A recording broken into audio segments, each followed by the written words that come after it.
जय भीम, जय कॉन्स्टिट्यूशन, जय इंडिया, வாழ்க தமிழ். பெரியோர்களே, தாய்மார்களே, சைவ தமிழர் சொன்னவர்களே, மே 17 இயக்க தலைவர் திருமுருகன் காந்தி அவர்களே, முன்னாள் நீதிபதியும் சிறந்த மாமனிதருமான ஹரி பரந்தாமன் அவர்களே, இயக்குனர் புரட்சி இயக்குனர் தம்பி ரஞ்சித் அவர்களே, மற்றும் பலர் பெயர் தெரிந்தாலும் வாயில் திடீரென்று அழைக்க முடியவில்லை. இங்கே நூற்றுக்கணக்கில் இல்லை, ஆயிரக்கணக்கான புரட்சியாளர்கள், லட்சக்கணக்கில் என்று சொல்ல வேண்டும், அப்படி குழுமி இருக்கிறீர்கள். உண்மையில் ஆம்ஸ்ட்ராங், ரொம்ப நாளைக்கு அப்புறம் நான் ஒரு அரசியல் மேடைக்கு வரேன். நான் உண்மை இருந்தால் வருவேன், எவனை பற்றியும் பயப்பட மாட்டேன். நீதி இருந்தால் வருவேன், நேர்மை இருந்தால் வருவேன். யாருமே என்னை இங்கே அழைக்கலை, தம்பி என்ன அழைக்கலை. இதுக்கெல்லாம் அழைப்பு விடுத்து வர விஷயம் இல்லை.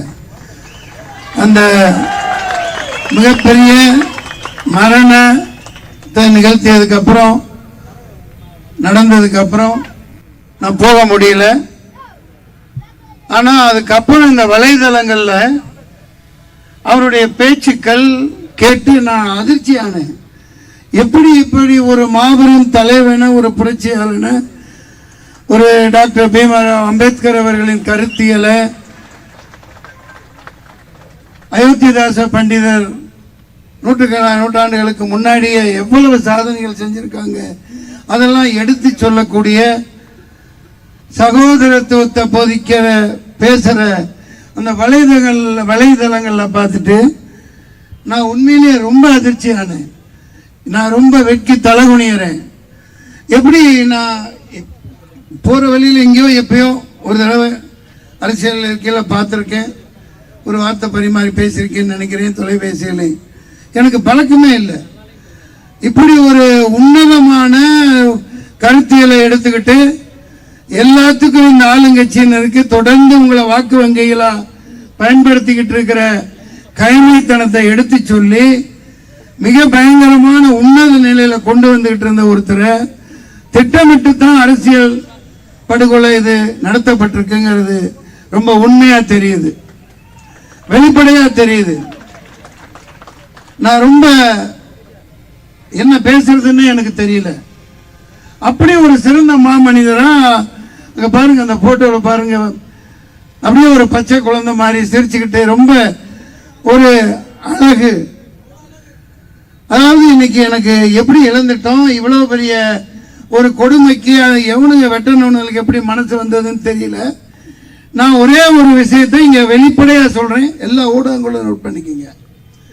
அவர் கொலைபாதகங்கள்ல சில தப்பான இதுல ஈடுபட்டவராக இருந்திருந்தா இயக்க சார்பா இயக்கத்தை வளர்க்கறதுக்காக எப்பவுமே தோழர்கள் இருந்திருக்கலாம்.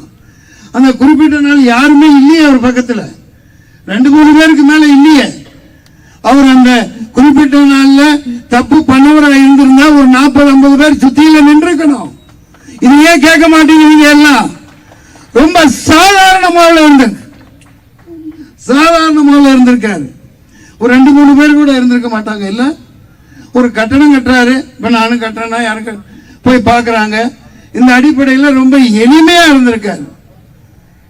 இது குற்ற வழக்குகள்ல தொடர்புடைய பல இந்த அதிகாரிகள் தினமும் தொடர்பு வச்சிருக்கிறவங்களுக்கு, உளவுத்துறைன்னு சொல்லப்படுறவங்களுக்கு நிச்சயமாக சத்தியமாக தெரியாமல் இருந்திருக்க வாய்ப்பு இல்லை.